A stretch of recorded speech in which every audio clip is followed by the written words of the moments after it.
सेनको की मौत के बाद ताइजू और यूजिरिया बहुत ज्यादा रो रहे थे। ये नहीं हो सकता, तुम नहीं मर सकते, सेनको तुम मुझे छोड़कर नहीं जा सकते। इसे जरा भी तकलीफ नहीं हुई। मेरी मानो, एक अच्छे दोस्त होने के नाते तुम इसका अच्छे से अंतिम संस्कार कर दो। सुकासा सोचता है कि जब तक यूजिरिया इसके साथ है ये मेरे ऊपर हमला नहीं करेगा। अगर इसने मेरे ऊपर हमला किया तो मुझे सेनको को मारना होगा। तभी सेनको एक बड़ा सा पत्थर उठा लेता है। प्लीज ताइजू नहीं। फिक्र मत करो यूजिरिया, फिलहाल मैं शांत ही हूँ। यूजिरिया अगर मुझे कुछ हो जाए तो। मैं जानती हूँ सेनको, तुम जरा भी फिक्र मत करो। हम तीनों ने एक वादा किया था, वो जरूर पूरा होगा। फिर सेनको उस पत्थर को हवा में उछाल देता है। उसने पत्थर को हवा में क्यों उछाला? दरअसल ये ताइजू की एक चाल होती है। यूजिरिया भागते हुए उस बारूद के पास जाती है और उस बारूद से भरे मटके को सुकासा की तरफ फेंक देती है, लेकिन सुकासा उसे लात से मारकर तोड़ देता है और सारा बारूद हवा में उछल जाता है। और जैसे वो पत्थर नीचे गिरता है तभी एक बहुत बड़ा धमाका होता है, लेकिन जैसे ही धुआं हटता है तो हम देखते हैं कि सुकासा को कुछ भी नहीं होता है। और इस तरफ ताइजी और यूजिरिया सेनको को लेकर जंगल की ओर भाग रहे होते हैं। मुझे मालूम है तुम मरे नहीं हो सेनको, तुम अपना मकसद को पूरा किए बिना मर नहीं सकते सेनको। और इस तरफ सुकासा बारिश में खड़ा होकर सोचता है वो भागकर क्या ही हासिल कर लेंगे। मैंने तो उसकी गर्दन ही तोड़ दी है, उसे जिंदा रखने का कोई तरीका नहीं है, खास करके इस पत्थर की दुनिया में। और इस तरफ ताइजू सेनको को उठाने की कोशिश कर रहा होता है, लेकिन इससे कुछ नहीं होता है। क्या मैं इसे सीपीआर दे दूं? ये तुम क्या बोल रहे हो? और तभी ताइजू बोलता है हम इसके दोस्त हैं, इसने तो कुछ तो इशारा किया होगा। कम ऑन, याद कर ताइजू, इसकी गर्दन। सेनको अपनी गर्दन बार बार हिला रहा था ताकि सुकासा का ध्यान सेनको की गर्दन की ओर जाए। सेनको पहले ऐसा तो नहीं करता था। और जब ताइजू उसके गर्दन पर देखता है तो वहाँ पर वही पत्थर का एक छोटा सा टुकड़ा मौजूद होता है। यूजिरिया जब हम तुम्हारा पैर का पत्थर निकाल रहे थे तब सेनको ने कहा था कि इससे छोटी से छोटी दरारें भर जाती है ना। ताइजू ये लो मिरेकल लिक्विड। और ताइजू उस मिरेकल लिक्विड को सेनको की गर्दन पर डाल देता है और वो जो पत्थर का छोटा सा हिस्सा बचा हुआ था वो टूट जाता है। अब इसके बाद हम एक फ्लैशबैक देखते हैं जब सेनको उस पत्थर से बाहर नहीं आया था और वो लेटे लेटे सिर्फ गिनती कर रहा था। और जब उस मिरेकल लिक्विड का एक बूंद सेनको के ऊपर गिरता है तब सेनको उस पत्थर से बाहर आ जाता है। मैं आजाद हो गया। और फिर सेनको जमीन पर लेटे लेटे कुछ सोच रहा होता है और जब वो नंगे पुंगे हालत में अपने शरीर का नाप ले रहा होता है तभी वहाँ पर कुछ बंदर आ जाते हैं और सेनको को नंगा पुंगा देखकर बोलते हैं अरे ये देखो, इसके शरीर पर तो एक भी बाल नहीं है, ये तो एक चमकीला बंदर है, भागो यहाँ से। लगता है ये लोग ने पहली बार एक इंसान को देखा है, तब भी मुझसे डर कर भाग गए। और फिर सेनको पत्ते का चड्डी बना करके अपने नीचे के आधे बदन को ढक लेता है। लगता है इस दुनिया में मैं पहला चमकीला इंसान हूँ। और फिर सेनको तय करता है कि वो एक ऐसा सिविलाइजेशन बनाएगा जिसमें स्पेस तक जाने की टेक्नोलॉजी होगी। बस तुम देखते जाओ इस चमकीले बंदर का कमाल। और जब सेनको लकड़ी से आग जलाने की कोशिश कर रहा था तभी वहाँ पर वो बंदर वापिस आ जाते हैं और वो सेनको को देखकर बोलते हैं वो कब से इस लकड़ी को रगड़े ही जा रहा है, ये चमकीला बंदर तो एकदम बुद्धू है, चलो घर चलें। और बहुत ज्यादा मेहनत करने के बावजूद सेनको से आग नहीं जलती, लेकिन वो हार नहीं मानता है और डिसाइड करता है कि वो एक नया सिविलाइजेशन बना के रहेगा। इसके बाद सेनको बहुत ज्यादा मेहनत करता है और वो पत्थर की मदद से बहुत सारा हथियार भी बनाता है जिससे कि वो जानवरों का शिकार कर सके और अपना पेट भर सके। और फिर सेनको अपना झोपड़ी भी बनाता है और जब सेनको कपड़े पहनकर बाहर आता है तो वो बंदर उसे देखकर हैरान रह जाते हैं। हाँ ये क्या, ये चमकीला बंदर अब चमकीला नहीं रहा। अब तुम देखते जाओ इस चमकीले बंदर का कमाल। इसके बाद सेनको काम करते करते थक जाता है तो वो सोचता है कि उसे किसी और की भी जरूरत पड़ेगी सिविलाइजेशन की शुरुआत के लिए। फिर वो जंगल में जाता है और उसे किसी इंसान का हाथ जमीन के अंदर से बाहर आता हुआ दिखाई देता है। फिर वो जमीन को खोदने लगता है और जमीन के अंदर कोई और नहीं बल्कि ताइजू होता है। मुझे पता नहीं था कि सबसे पहले तुम मुझे मिलोगे मेरे बेवकूफ दोस्त। फिर सेनको सोचता है आखिर ऐसी कौन सी वजह थी जिससे कि सारे इंसान पत्थर में बदल गए। वो अलग अलग तुक्के सोचता है लेकिन उसमें से कोई भी प्रैक्टिकल वजह नहीं थी, लेकिन वो इससे इतना समझ जाता है कि उस ग्रीन रोशनी ने सिर्फ इंसानों और पंछियों को ही अपना चारा बनाया था। फिर सेनको सोचता है कि वो पत्थर से बाहर कैसे आया। फिर बहुत ज्यादा दिमाग लगाने के बाद वो समझ जाता है कि वो पत्थर के खराब होने की वजह से तो बिल्कुल भी बाहर नहीं आया। फिर वो कुछ बैट्स को वहीं केव के अंदर जाता हुआ देखता है, वहाँ गुफा में कुछ तो है। जब वो गुफा में जाता है तो उसे कुछ स्मेल आता है, ये तो नाइट्रिक एसिड है। फिर वो अपने सिर के पीछे से एक बाल तोड़ता है जिसपे थोड़ा पत्थर था और उसे नाइट्रिक एसिड से भिगाता है और फिर वो पत्थर टूट जाता है और इससे जिससे सेनकू के एक उम्मीद की किरण दिखाई देती है। फिर वो उस नाइट्रिक एसिड को ताइजू के ऊपर डालता है, लेकिन ताइजू के ऊपर वो काम नहीं करता। सेनकू और भी लोगों पर नाइट्रिक एसिड ट्राई करता है, लेकिन ये किसी पर भी असर नहीं करता। फिर वो सोचता है कि आखिरकार ये नाइट्रिक एसिड मुझ पर ही क्यों असर किया। अरे हाँ, क्योंकि मैं पूरे 3700 साल तक जिंदा रहा। हमारा दिमाग एक दिन में 4400 कैलोरीज का इस्तेमाल करता है, मतलब 3000 सालों में 2 टेराबाइट जूल। आखिर इतनी एनर्जी कहाँ से आई? E=mc²। यही तो हमें इस बुढ़े आइंस्टाइन ने सिखाया है। बिना किसी एनर्जी के बने कोई भी रिजल्ट नहीं मिलता। और सेनकू समझ जाता है कि इस पत्थर में ऐसा कुछ तो है जिससे वो नाइट्रिक एसिड ने रिएक्शन किया। फिर सेनकू अलग अलग एक्सपेरिमेंट को ट्राई करता है और तय करता है कि वो कैसे भी करके इसका हल ढूंढ के रहेगा। सेनकू को और भी ज्यादा मेन पावर की जरूरत थी, तो इसलिए वो ताइजू के बॉडी को उस गुफा में लेकर जाता है और नाइट्रिक एसिड के नीचे रख देता है। चलो अभी नाइट्रिक एसिड लो और जाग जाओ बेवकूफ कहीं के। और हम वापस प्रेजेंट में देखते हैं। प्लीज वापस आ जाओ सेनकू। और सेनकू वापस से जिंदा हो जाता है। लगता है बारिश रुक गया। थोड़ा धीरे धीरे बोलो, अगर सुकासा ने सुन लिया तो हमें दिक्कत हो जाएगी। अरे हाँ, 1 मिनट, ये कौन बोला? फिर वो पीछे मुड़ के देखते हैं तो सेनकू जिंदा खड़ा होता है। तुम दोनों को मैंने कोई हिंट भी नहीं दिया था, फिर भी तुम दोनों ने मेरे गर्दन को नोटिस किया। ताइजू, यूजिरिया, तुम दोनों को मिलते हैं पूरे 10,000 करोड़ पॉइंट। फिर ताइजू सेनकू को एकदम जोर से गले लगा लेता है। सुकासा ने सिर्फ मेरा गर्दन तोड़ा था, तुमने तो मुझे पूरा का पूरा तोड़ दिया। यूजिरिया भी बहुत ज्यादा इमोशनल हो जाती है। फिर ताइजू बोलता है कि इस पत्थर की वजह से सेनकू बच गया और यही है हमारा डॉक्टर स्टोन, जैसा कि सेनकू ने हमें पहले बताया था। फिर सेनकू अचानक से सीरियस हो जाता है। यूजिरिया, ये ताइजू को बताना बहुत मुश्किल होगा। तुम हमारी अल्ट्रा स्किलफुल क्राफ्ट मेंबर हो, ये मिशन बहुत ज्यादा मुश्किल होगा। क्या तुम तैयार हो? फिर सेनकू उसे उस मिशन के बारे में बताता है। ये मिशन तो सच में बहुत ज्यादा मुश्किल है, लेकिन मैं इसके लिए तैयार हूँ। तुम तो बड़े जल्दी मान गई। क्या तुम लोग कहीं जाने की बात कर रहे हो? मुझे भी बताओ ना। हमें सुकासा के पास वापस जाना होगा। हाँ, तो इसमें कौन सी बड़ी बात है? 1 मिनट, क्या कहा तुमने? सुकासा? क्या तुम सठिया गई हो? उसने अभी अभी तो सेनकू को मारा था, तो हम वापस कैसे जा सकते हैं? फिर सेनकू ताइजू को समझाता है कि सुकासा को नहीं मालूम कि मैं जिंदा हूँ और हम इस बात का फायदा उठाएंगे। मुझे सुकासा के सारे हरकतों के बारे में मालूम है। तुम दोनों सुकासा के साम्राज्य में घुस के उसकी जासूसी करोगे और ताइजू तुम यूजिरिया की हिफाजत करोगे। सेनकू बताता है कि सुकासा का मकसद है ऐसी दुनिया बनाना जहाँ सिर्फ उसकी हुकूमत हो और हमें साइंस का इस्तेमाल करके ऐसा वेपन बनाना होगा जिससे हम उसके सेना का सामना कर सके। फिर यूजिरिया पूछती है कि तुम इतना बड़ा काम आखिर करोगे कैसे? मैं उन छुपे हुए लोगों को ढूंढूंगा और उन्हें अपने साइड कर लूंगा। फिर सेनकू सिविलाइजेशन को आगे बढ़ाने के लिए अपने एक नए सफर पर निकल जाता है और ताइजू और यूजिरिया सुकासा के साम्राज्य की ओर जाते हैं। और दूसरी तरफ सुकासा कहीं जा रहा होता है, तभी उसे महसूस होता है कि उसका कोई पीछा कर रहा है। फिर वो उसे बाहर आने के लिए कहता है। फिर एक जवान लड़की फूल का गुलदस्ता लेकर सुकासा की तरफ आने लगती है और अचानक से सुकासा के ऊपर हमला कर देती है। तुम्हारा इंट्रोडक्शन देने का तरीका थोड़ा कैजुअल था। वो लड़की उसके ऊपर लगातार हमला करती रहती है, लेकिन सुकासा उसे आसानी से डॉज करता रहता है। मैंने तुम्हें देख लिया था कि तुमने कैसे उस लड़की को मारा था, लेकिन सुकासा का मकसद था उन मरे हुए लोगों को जगाना और मिरेकल लिक्विड को हासिल करना। तो वो उस लड़की को पीछे धक्का देकर उसके ऊपर एक पेड़ गिरा देता है और ये पेड़ गिरने की आवाज सेनकू भी सुनता है, तो वो उसी डायरेक्शन में भागने लगता है। और जब वहाँ पहुँचता है तो वो लड़की उस पेड़ के नीचे दबी हुई थी। तुम तो वही हो ना जिसने उस लड़की की जान बचाई थी? फिर सेनकू उस लड़की को उस पेड़ के नीचे से निकालने का ट्राई करता है, लेकिन वो पेड़ से नहीं निकाल पाता। क्या तुम शाम तक इससे बर्दाश्त कर सकती हो? हाँ, मैं इतने देर तक रही हूँ तो मैं थोड़ी देर और ट्राई कर सकती हूँ। फिर सेनकू साइंस के हेल्प से एक वजन उठाने वाला चीज बनाता है और उस लड़की को बचा लेता है और वो लड़की सेनकू से बहुत ज्यादा इम्प्रेस हो जाती है। मेरा नाम है कोहाको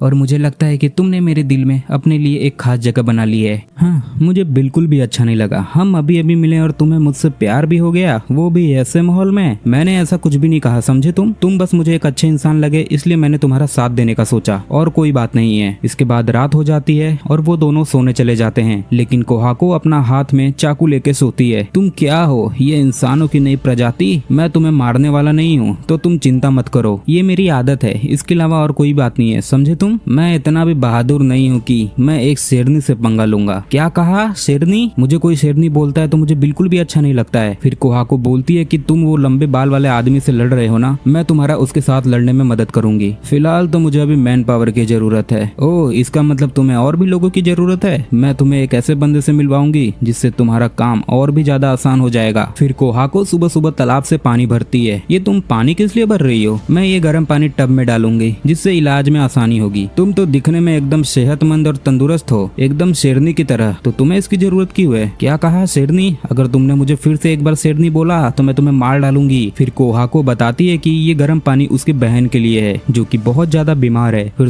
सैनकू को कोहाको को देखकर दया आ जाती है और वो कोहाको की मदद के लिए वो पानी से भरा घड़ा खुद उठाने का सोचता है, लेकिन जैसे ही वो घड़ा उठाता है वो सीधा जमीन पर गिर जाता है। लगता है इस पत्थर की दुनिया में सब गोरिल्ले हैं सिर्फ मुझे छोड़कर। लेकिन सैनकू तो सैनकू है, वो एक F1 कार बनाता है और वो उस पे अपना पानी रख के जाते हैं, लेकिन थोड़ी देर में वो F1 कार टूट जाती है, लेकिन वो पानी बच जाता है। फिर कोहाको उसको अपना गांव दिखाती है, ये देखो सैनकू मेरा गांव। फिर सैनकू उससे पूछता है आखिर तुम्हारे गांव में कितने लोग होंगे? तो वो बोलती है 40 लोग। और सैनकू उनके रहन सहन को देखकर समझ जाता है कि ये लोग टेक्नोलॉजी में ज्यादा आगे नहीं है, तो ये इन्हें अपनी तरफ आसानी से कर सकता है। लेकिन तभी 2 पहरेदार आके उनके ऊपर हमला कर देते हैं, लेकिन कोहाको उन्हें रोक देती है। रुक जाओ किनरो जिनरो, इस पे हमला करने की जरूरत नहीं है, इस इंसान ने मेरी जान बचाई है। लेकिन वो दोनों बोलते हैं तुम ऐसा बिल्कुल भी नहीं कर सकती, ये रूल्स के खिलाफ है, हम किसी भी अजनबी आदमी को अपने विलेज के अंदर आने की अनुमति नहीं दे सकते। ओह तो क्या हम इसका फैसला लड़के कर लें? तुम 2 हो और मैं अकेली, शायद तुम लोग जीत सकते हो। लेकिन वो दोनों डर जाते हैं क्योंकि वो लोग जानते हैं कि कोहाको कितनी ताकतवर है। तभी सैनकू साबुन को घिसकर बबल फुलाता है, जिसे देखकर वो लोग हैरान रह जाते हैं। अरे ये गोले जैसे दिखने वाली चीज क्या है? ये अजीब से गोले जैसे उड़ने वाले चीज आखिर है क्या? अच्छा तो ये लोग अभी यहीं तक पहुंचे हैं। मैं साइंस का मदद से इन सभी को अपने तरफ कर लूंगा।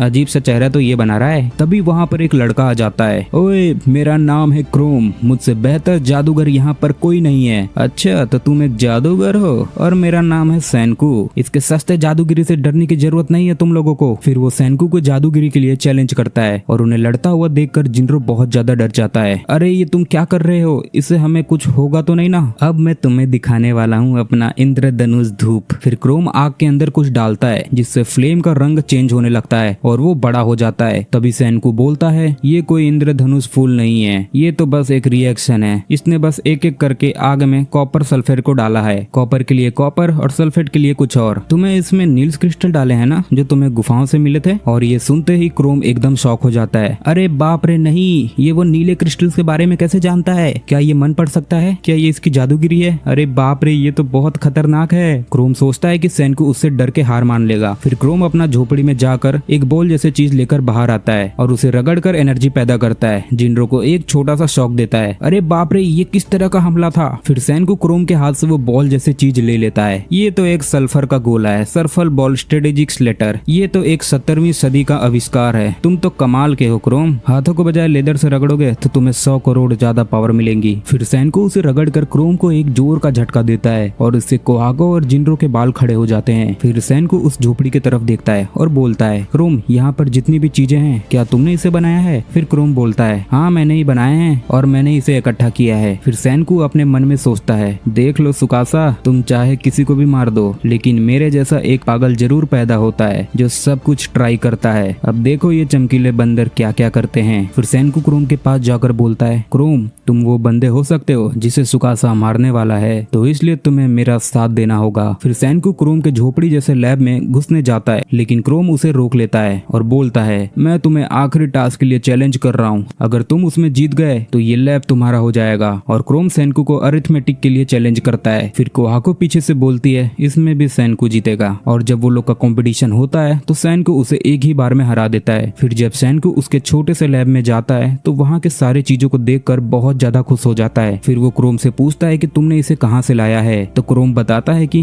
बस मैंने अपनी मेहनत से इसे इकट्ठा किया है। और इन दोनों की बकवास सुनकर कोहाको कुछ ऐसा मुंह बना लेती है। फिर कोहाको वहाँ से चली जाती है और बोलती है कि इन दोनों को अपने पत्थर की दुनिया में खुश रहने दो, मैं यहाँ से जा रही हूँ अपनी बहन को ये पानी देने। फिर सैनकू और क्रोम गांव के बाहर ही अपना एक्सपेरिमेंट जारी रखते हैं और उन्हें देखकर जिनरो और मिनरो बोलते हैं तुम्हें जो भी करना है तुम्हें यहीं पर करना होगा, गांव में घुसने की कोशिश भी मत करना। फिर सैनकू अपने एक्सपेरिमेंट से मिनरो के लिए एक सोने का भाला बना देता है। फिर किनरो बोलता है इस सोने के भाले से भला मुझे क्या फायदा होगा? फिर सैनकू बोलता है अरे बस मेरा मन किया इसलिए बना दिया। लेकिन ये सैनकू और क्रोम की चाल होती है ताकि वो उन्हें अपने बाटली में उतार सकें। फिर सैनकू और क्रोम वापस अपनी झोपड़ी में चले जाते हैं और सैनकू का कलेक्शन देखकर बोलता है ये सारी चीजें दवाइयाँ में काम आती है। तभी क्रोम थोड़ा उदास होकर बोलता है हाँ मैं इन्हें पहले अपने ऊपर ट्राई करता हूँ, फिर अगर इसमें से जो अच्छा होता है तो उसे मैं रूरी को दे देता हूँ ताकि उसकी बीमारी जल्दी ठीक हो जाए, इसलिए तो मैं जादूगर बना। और इस तरफ कोहाको पानी लेकर रूरी के पास पहुंच जाती है। मैं तुम्हारा एहसानमंद हूँ कोहाको, जो तुमने मेरे लिए गर्म तालाब से यह पानी लेकर आई। फिर जैस्पर उससे पूछता है तुम्हें यहाँ आने में इतना दिन क्यों लग गए, तुम्हें तुम्हें क्या हुआ था कोहाको? फिर कोहाको बोलती है, हाँ वो मेरा थोड़ा आँख लग गया था, इसलिए मुझे आने में थोड़ा देर हो गया। फिर रूरी बोलती है,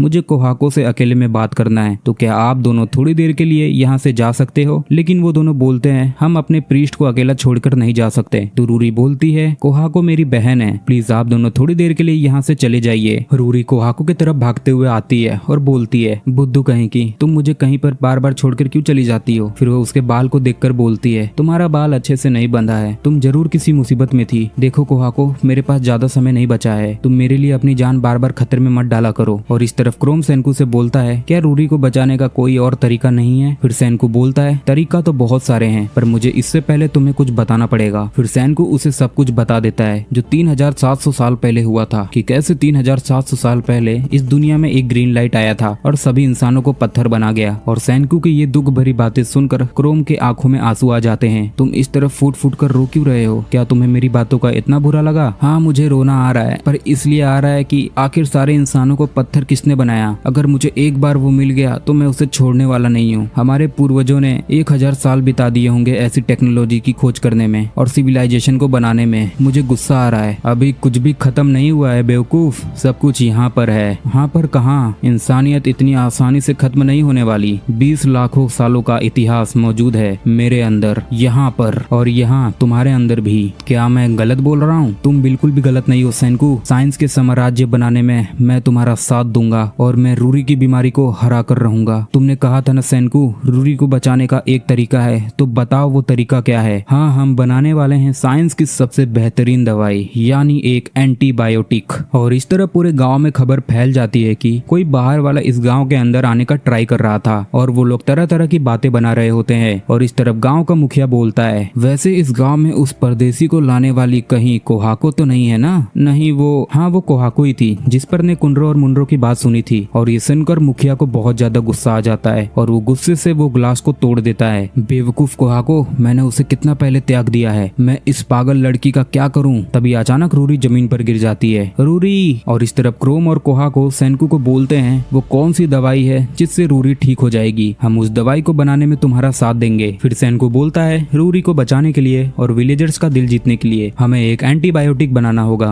वो बताता है कि उसे बनाने का 2 तरीका है। पहला, वो बायोलॉजिकल रूट अपनाकर पेंसिलिन बनाएंगे, या फिर स्टोन रूट से स्टोन की मदद से सल्फा ड्रग्स बनाएंगे। कोहाको को कुछ भी समझ नहीं आ रहा होता है। वो बोलती है कि आखिर हम पत्थर से कैसे दवाई बनाएंगे? सेनकू बोलता है, पेंसिलिन को बायोलॉजिकल तरीके से बनाने का बहुत फेमस तरीका है, पर साथ ही बहुत ज्यादा रिस्की भी है। फिर वो बोलता है, हम स्टोन से मेडिसिन बनाने का रास्ता अपनाएंगे, लेकिन हमें इसके लिए थोड़ा ज्यादा लोग चाहिए होंगे। फिर सेनकू उस दवाई को बनाने का रोड मैप बताता है कि कैसे वो एंटीबायोटिक बनाएंगे और उन्हें किस किस चीज की जरूरत पड़ेगी। वाह, क्या बात है! तो फिर चलो आयरन से शुरुआत करते हैं। फिर सेनकू बोलता है कि आयरन पाना इतना आसान नहीं है। और जब रात हो जाती है तब सेनकू इन लोगों को बताता है कि पृथ्वी घूमता है। तो ये सुनकर क्रोम एकदम शॉक हो जाता है। क्या सच में हमारा ग्रह घूम रहा है? पर कैसे? ये बात कुछ हजम नहीं हुई। अगर ऐसा है तो मैं इस डाल से उड़ क्यों नहीं रही हूँ? हाँ, क्योंकि ये सब ग्रेविटी की वजह से हो रहा है। फिर क्रोम बोलता है कि कुछ सितारे तो बिल्कुल भी हिलते नहीं हैं। वो है नॉर्थ पोल। ये सितारा हमें एकदम सही रास्ता बताता है, ये बात हमेशा याद रखना। तभी सेनकू को याद आता है कि 3700 साल में ये पूरी दुनिया बहुत ज्यादा बदल चुकी है, इसलिए उसे सही लोकेशन का भी नहीं पता चल रहा था। तुम्हें कैसे पता चला कि ये वाला स्टार सही डायरेक्शन बताता है? अच्छा, तो ये महान सेनकू भी इस पत्थर के बारे में नहीं जानता। ये अजीब सी पत्थर मुझे एक पहाड़ी पर मिला था, किसी वजह से अगर हम इसे ठहरा दें तो ये उत्तर की ओर मुड़ जाता है। ये तो एक मैग्नेट है। तो तुम इसके बारे में भी जानते हो? इसके बाद वो लोग अगले दिन नदी से मैग्नेट ढूंढते हैं। आखिरकार हम साइंस के साम्राज्य में हम अपना पहला कदम रखने जा रहे हैं। इसके बाद ये लोग काम वाम करके थोड़ा बहुत सुस्ता रहे होते हैं। तभी सेनकू बोलता है, सच में वो एक शेरनी है। क्या तुम्हारे यहाँ सब इतने ही तगड़े हैं? हमारे यहाँ कुछ फुर्तीले गोरिल्ला भी हैं, लेकिन सबसे तगड़ी गोरिल्ला कोहाको ही है। मैंने कहा ना, मैं कोई गोरिल्ला वोरिल्ला नहीं हूँ। मैं यहाँ कब से अकेले काम कर रही हूँ। यहाँ बैठे बैठे मुंह चलाने के बजाय तुम मेरी मदद नहीं कर सकते क्या? फिर हम देखते हैं कि क्रोम के सर पर अंडा उगा होता है। जाहिर सी बात है इसे कोहाको ने पीटा होगा। फिर जब वो लोग नदी से मैग्नेट निकाल रहे थे तभी पानी में तरबूज जैसा कुछ आ रहा होता है। फिर वो चीज खड़ी हो जाती है और हम देखते हैं कि ये एक लड़की होती है। ये तो सुइका है। तुम यहाँ पर क्या कर रही हो सुइका? फिर वो बोलती है कि वो इन लोगों की मदद करना चाहती है मैग्नेट ढूंढने में। फिर सेनकू उसके पास जाता है और बोलता है कि साइंस के साम्राज्य में सभी का स्वागत है, हमें ज्यादा से ज्यादा लोगों की जरूरत है। सुइका बोलती है कि ये वो पहला इंसान है जिसने मेरे सिर के बारे में नहीं पूछा। तभी क्रोम और कोहाको पीछे से बोलते हैं, जब तक तुम उसके काम आ रही हो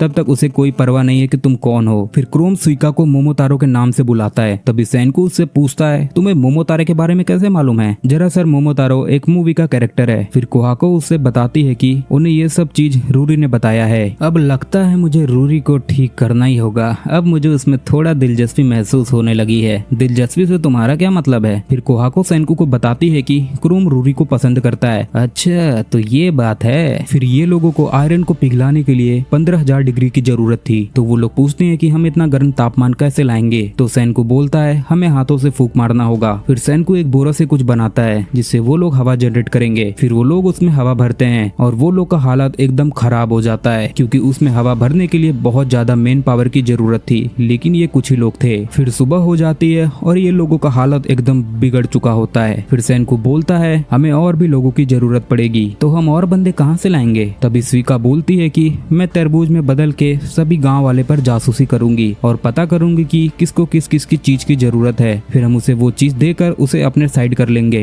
फिर सुइका गोल गोल घूमते हुए गांव के तरफ जाती है और सभी गांव वाले पर जासूसी करती है। बूढ़े से लेकर जवान तक सभी का जासूसी करती है। फिर शाम को आके वो सेनको और सभी को बताती है कि ज्यादातर लोग को खाने के लिए परेशान है। तभी सेनको को सुइका के हाथ में फॉक्सटेल मिलेट देखकर एक आइडिया सूझता है। वो बोलता है कि हम इस मिलेट फॉक्सटेल से हमारे जमाने का एक बेहतरीन डिश बनाएंगे। फिर वो लोग बहुत सारे मिलेट फॉक्सटेल को जमा करते हैं और अपना डिश बनाने लगते हैं। और फिर सेनको बोलता है, ये जो डिश है इसे हमारे जमाने में रामेन कहते हैं। और जब क्रोम, कोहाको और सुइका उस रामेन को खाते हैं तो वो उन्हें बहुत ज्यादा पसंद आता है और क्रोम को तो इतना ज्यादा पसंद आता है कि वो रोने लगता है। लेकिन जब सेनको अपने बने डिश को खुद खाता है तो वो उसे बिल्कुल भी पसंद नहीं आता है। फिर वो इस फॉक्सटेल मिलेट को गांव में बांटने आ जाते हैं। मैं इस साइंटिफिक रामेन को सारे गांव वाले को खिलाऊंगा और फिर इन्हें अपने साइड कर लूंगा। अब तुम एकदम विलन जैसे दिख रहे हो सेनको। तो भाइयों, मैं डॉक्टर स्टोन के पार्ट 2 को यहीं पर खत्म कर रहा हूँ। मैं इसका पार्ट 3 जल्दी लाऊंगा। अगर आपको वीडियो पसंद आ रही हो तो चैनल को लाइक एंड सब्सक्राइब जरूर कर देना। तो चलो मिलते हैं नेक्स्ट वीडियो में।